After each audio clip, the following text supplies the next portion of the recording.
I'll start with you, Mr. Garewal. When we look at the plight of Palestinians, thousands and thousands are already dead, including women and children. But when we look at the world, they are just completely indifferent.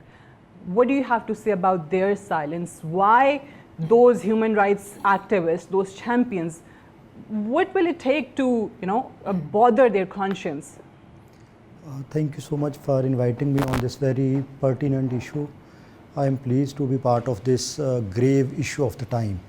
So as you have asked that why the world is silent on this very issue of humanity, like since October 2023, more than 30,000 Palestinians have been killed by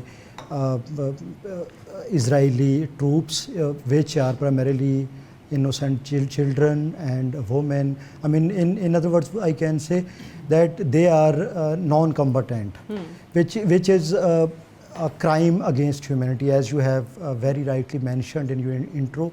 But if we talk about that, why the world is silent, so I would divide the world in two camps or two groups. One is the West, particularly which is led by the United States of America, US being the supporter, being the guardian of Israel since the inception of Israel, has been supporting all brutalities of Israel.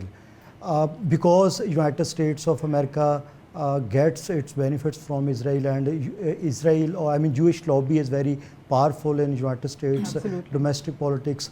But I think the more important point is that why the rest of the world is silent, particularly why the Muslim world is silent. Okay.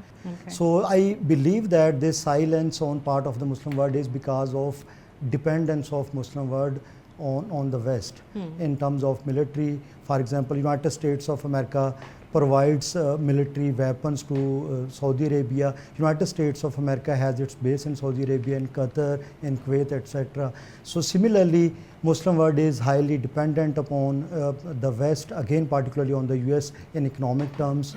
If we see that the West or the United States of America is particularly ruling because of international institutions as well. So I think that because of these two, three basic reasons, that Muslim world is unable to take any action against these brutalities of Israel. So for you, I think, as you said, that my focus should be why Muslim world is silent as compared to the West.